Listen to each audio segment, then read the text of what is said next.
महाराज से पूछे कि भैया सब अपने ही पक्ष में हैं कि नहीं है? बोले महाराज जितने राजा महाराज हैं सब अपने ही पक्ष में हैं, एक राजा नहीं है। बोले वो कौन है? बोले जरासंध। बोले भाई उसको मिलाओ। बोले महाराज इतना ताकतवर है कि वो अपने उसमें नहीं आएगा। तो भगवान ने कहा कि चलो उपाय किया जाए। तो भगवान ने अर्जुन और भीम को लेकर के पहुंच गए जरासंध के यहाँ। जरासंध के यहाँ जब पहुंचे तो जरासंध प्रतिदिन भगवान भोलेनाथ का पूजन करे और जब मंदिर से बाहर आया करता था तो जो भी भिखारी बैठते थे या जो भी याचक आते थे उनको मनचाहा दिया करता था। तब भगवान द्वारिकानाथ अर्जुन भीम ब्राह्मण का भेष बना के पहुंच गए वहां, लाइन में लग गए भिक्षा मांगने में। ये भिक्षा कब से दे रहा है?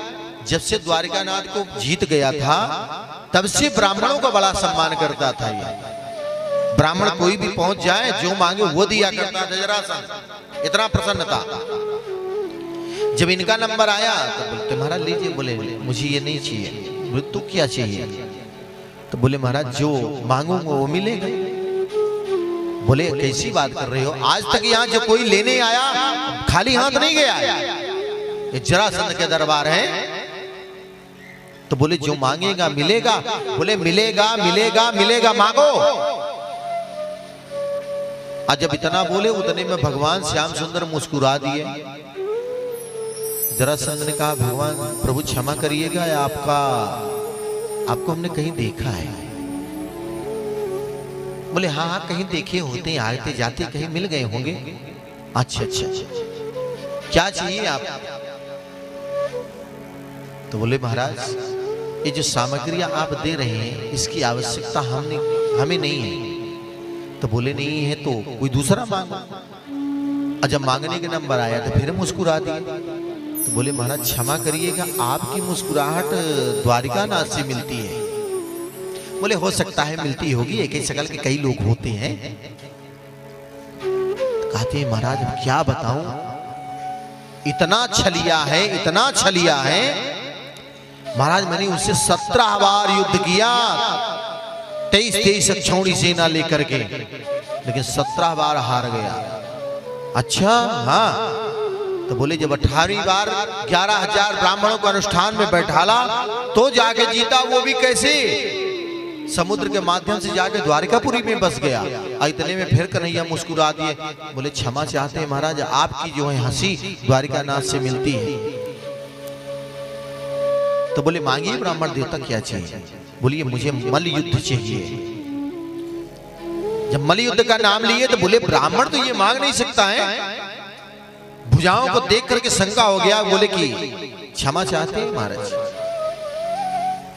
ब्राह्मण जो नहीं मांगेगा, लेकिन मांगे हैं तो दूंगा जरूर, पर अपना परिचय तो बताओ आप हैं कौन? तो कहते हैं कि जो लंबे चौड़े खड़े हैं ना, एक कुंती नंदन भीम है। जैसे नाम लिया वैसे माथा टनका। बोले ये 1.5 हड्डी का? बोले ये कुंती नंदन अर्जुन है। बोले आप? बोले हम आपको वही पुराने दुश्मन द्वारिकानाथ। बोले अरे राम राम, जितनी पोल पट्टी थी सब इसी के सामने खोल कर रख दी। चलो महाराज वचन दिया तो युद्ध करूंगा।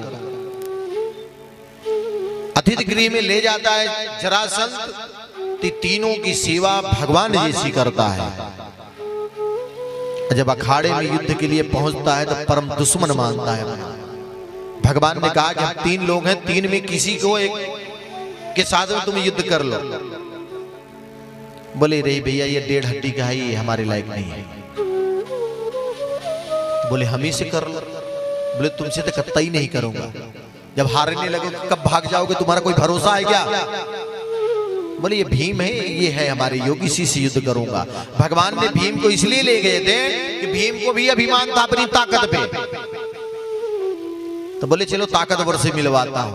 आज भीमसेन से जरासंध से युद्ध होने लगा। सुबह से शाम तक युद्ध होता है। अब भीमसेन के नस नस ढीली कर देता है जरासंध। और जब लौट के आते हैं कच्छ में तो वही जरासंध औषधि लेके जाता है। भीमसेन के ऊपर औषधि लगाता है, भगवान तुल्य सेवा करता है, लेकिन अखाड़े में पहुंचता है तो परम दुश्मन अपना मानता है। इस तरह से कई दिन युद्ध हुए। एक दिन भीमसेन लौट के आए तो कहते हैं कि प्रभु क्या चाहते हैं आप? बोले अब कछु न चाहते। तो बोले कुछ चाहते हो तो बता दो, इसी तरह जरासंध से हम लड़ते रहेंगे तो एक दिन हमको ये मार डालेगा। अरे बड़ी भीम दादा आप ऐसी बात? अरे बोले क्या भीम दादा, नस न तो तोड़ डाला मेरी। तो बोले दादा आप युद्ध तो करते हो पर मेरी तरफ देखते नहीं हो। तो बोले आज देखूंगा, आज युद्ध में यदि फैसला नहीं हुआ तो तुम भागो या ना भागो, हम तो यहाँ से भाग लेंगे, ये हमको छोड़ने वाला नहीं है। बोले नहीं भीम दादा बड़ी बदनामी होगी। जब युद्ध करने के लिए गए अखाड़ा में जैसे कूदे, भगवान श्याम सुंदर ने एक तिनका लिया, तिनकों को फाड़ दिया। भीमसेन समझ गए, जरासंध का एक पांव नीचे लगाया, एक ऊपर उठा के फाड़ दिया। अब फाड़ के एक इधर फेंका, एक इधर फेंका, थोड़ी देर में आता है पुनः जुड़ गया, वो जीवित हो गया। फिर युद्ध होता है, फिर फाड़ते हैं, फिर युद्ध होता है। भीमसेन बोले कि मारने के बाद भी जिंदा हो जा रहा है, तो कहां से मार पाऊंगा इसको? द्वारिकानाथ का फिर चिल्ले उस तिनके को जैसे फाड़ा तो भगवान ने विपरीत जब फेंक दिया, जरासंध को फाड़ करके भीमसेन ने जैसे विपरीत में फेंका, तब जाकर के वो शरीर नहीं जुड़ती है। इस प्रकार से उसका अंत हुआ।